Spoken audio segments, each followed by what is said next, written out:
विवेक श्रीवास्तव जी, मैं आपसे पूछना चाहती हूं, गेरुए वस्त्रों से क्या दिक्कत है इंडी अलायंस की पार्टियों को? क्या दिक्कत है हिंदू धर्म से, जहां कहा जाता है कि मठाधीश माफिया होते हैं, ज्यादा फर्क नहीं होता? क्यों ये कहा जाता है कि आतंकी हैं? क्यों? अगर कोई हिंदू धर्म को मानता हो तो वो आतंकी हो जाता है।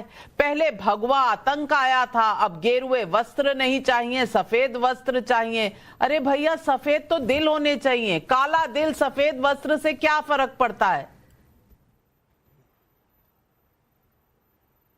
जी, अब देखिए, मैं बात की शुरुआत यहां से करूंगा कि टाइम्स नाउ ऑफ भारत पे एक बहुत अच्छा इंटरेक्शन माननीय शंकराचार्य जी के साथ हुआ था। अच्छा, ठीक है, समझ गया। पूरी दुनिया ने उसको देखा, वायरल हुआ और आपके चैनल के उस प्रोग्राम की बहुत तारीफ हुई। और उसके अंदर शंकराचार्य जी से जब यह सवाल पूछा गया कि योगी आदित्यनाथ के बारे में आप क्या कहेंगे, तो ज्योतिष मठ के शंकराचार्य ने बोला कि एक आदमी दो पदवियों पर नहीं बैठ सकता, या तो वो सन्यासी है या राजनेता। और जिस दिन उस पीठ का महंत मुख्यमंत्री बना, सांसद बना, उस दिन से वो सन्यासी नहीं कहलाएगा, क्योंकि तेरा तो गेम बजाना पड़े। वो राजनेता हो गया है। उसका आशीर्वाद सबके लिए एक समान नहीं है, उसकी साधना पूरे विश्व के लिए नहीं है, वो सिलेक्टिव हो जाता है। ये मैंने नहीं कहा, ये आपके चैनल पे माननीय शंकराचार्य जी ने कहा। और इसी बात को अगर मल्लिकार्जुन खड़गे कहते हैं तो सब लोगों को दुख पहुंचता है साहब, कि पॉलिटिकल स्टेटमेंट है।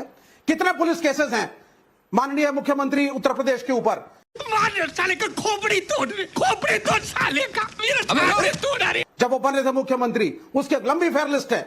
क्या इसको सन्यासी कहा जाएगा? मठाधीश और माफिया एक है। ये किस कंटेक्स्ट में कहा अखिलेश यादव जी ने? इसी कंटेक्स्ट में कहा कि आप भगवे को यूज करके इलेक्शन जीतना चाहते हैं। आप कहते हैं बटेंगे तो कटेंगे, कौन काटेगा? आप तो क्या आप ये कहना चाहते हैं कि इस देश में सिविल वॉर होना जा रहा है? क्या नहीं।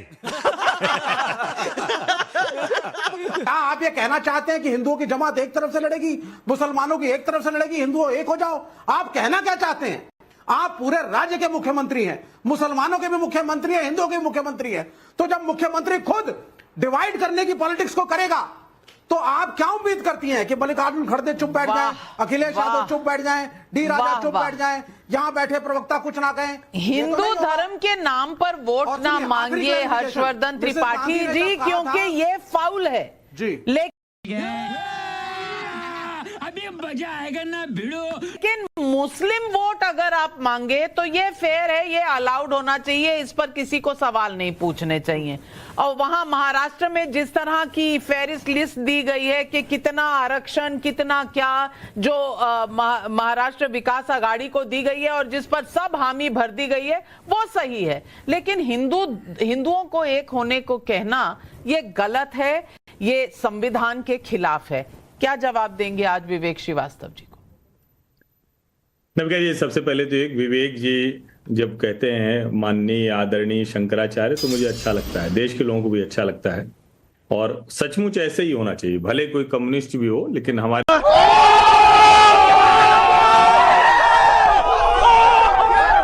जो हिंदू धर्माचार्य हैं उनका सम्मान इसी तरह से करना चाहिए। अभी मैं आज ही नविका जी बद्रीनाथ जी से लौट कर आ रहा हूं। बात करेंगे तो जरूर होगा। अरे पूरी बात तो नहीं, बड़ी खराब आदत है विवेक जी, आपकी बहुत खराब आदत है, गंदी आदत थोड़ा बंद कीजिए। कम्युनिस्ट होना मतलब सब गंदी आदत नहीं कह रहा, मैं कह रहा हूं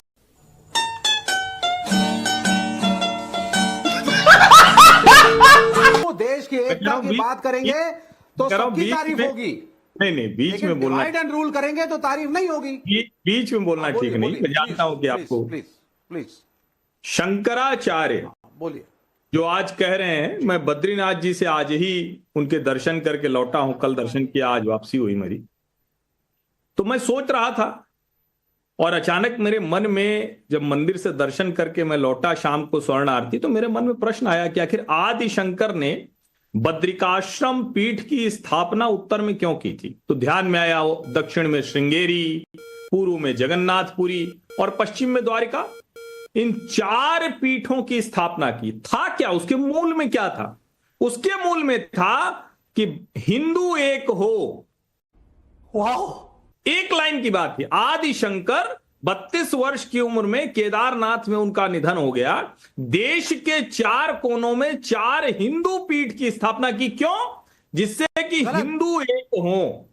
अभी राष्ट्रीय स्वयं संघ के सर कार्यवाह दत्ता होसबाले जी, उन्होंने भी इसका जवाब दिया और उन्होंने कहा, जब बटोगे कटोगे पर उनसे पूछा गया तो उन्होंने कहा अलग अलग काल खंडों में अलग अलग तरह से इसको परिभाषित किया जा रहा है। उन्होंने भी एक बात कही, उन्होंने कहा जब जब हिंदू भाव को भूले आई विपद महान, भाई छूटे धरती खोई, मिटे धर्म संस्थान।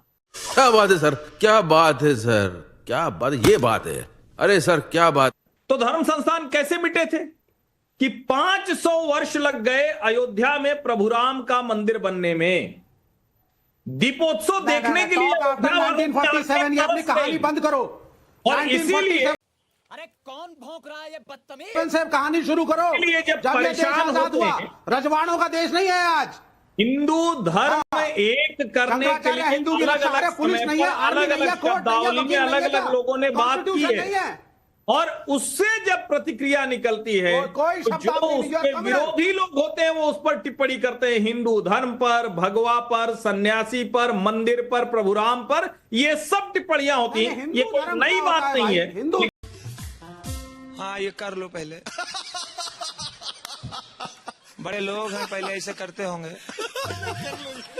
लेकिन जाहिर है तो भारत आज के समय में विवेक आधुनिक श्रीवास्तव समय जी में को कोर्ट पुलिस सब याद आने लगा। अरे वक्फ में भी तो यही कह रहे हैं कि कोर्ट है, पुलिस है, वहां पर चले जाओ। अलग अरे वक्फ बाबा, क्यों चाहिए 1947 बोर्ड? के बाद की बात वहां करें, नहीं कहां सूट बोर्ड करता, चाहते हैं? यहां पर सूट करता है। क्यों हर्षवर्धन त्रिपाठी जी? वक्फ ये बोर्ड में इनका सरकारी हर 10 सेकंड में एक नया एक्सपोजे हो जाता है। 500 साल समझ रहे हो? समझ रहे हो आप? समझ रहे हो ना? पहले मत जाओ, 1947 के बाद की बात करो। Talk after 1947 mister Harshvardhan Tripathi. और ये चुप है। कम्युनल बातें मत करिए आप। अरे अगर आप ये कहना चाहते हैं कि हिंदू खतरे में है आज, इतना तो शंकराचार्य ने खुद आपके योगी आदित्यनाथ को खारिज किया है। तो या तो शंकराचार्य को मानिए या योगी आदित्यनाथ को। आप दोनों को नहीं मान सकते। विवेक जी थोड़ा धैर्य रखिए। तो बटोगे तो कटोगे करोगे और देश को किसी अलग गलत दिशा में ले जाओगे। योगी आदित्यनाथ को जनता चुनती है, अपने आप नहीं आते। विवेक श्रीवास्तव जी, इतना जो गुस्सा उबल रहा है आपके अंदर, ये जनता ने अपना प्रतिनिधि चुना है। आप उसके बारे में जितना मर्जी गुस्सा हो जाए, जनता चुनेगी तो वो बनेंगे।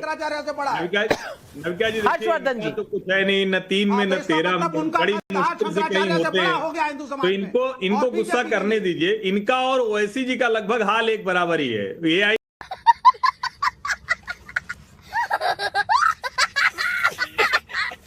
एमआईएम वाले भी खूब गुस्सा करते हैं, कम्युनिस्ट भी खूब गुस्सा करते हैं, दोनों अपना छोटे छोटे पॉकेट्स में। योगी आदित्यनाथ जनता के आदेश से दोबारा चुनकर पूर्ण बहुमत के मुख्यमंत्री हैं।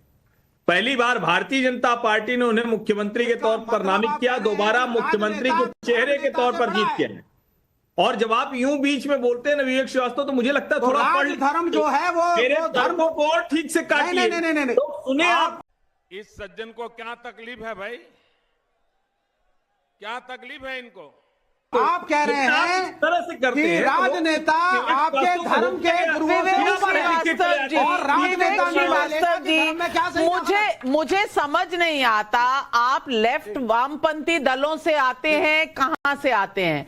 आप ही के जो मुख्यमंत्री हैं केरल में पिनरी विजयन, वो प्रियंका गांधी को कह रहे हैं कि भाई आप तो जमाते इस्लामी से ले रही हैं सपोर्ट, आप कहां से सेक्युलर हो गई, और यहां आप अलग ही पाठ पढ़ाए चले जा रहे हैं। विवेक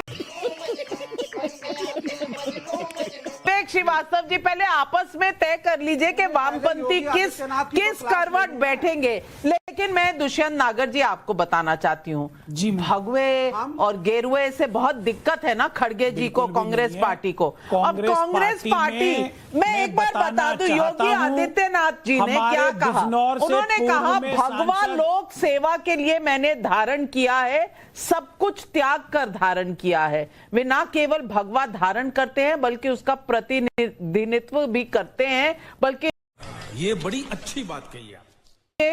भगवा वेशभूषा लोक कल्याण और राष्ट्र निर्माण के लिए करते हैं।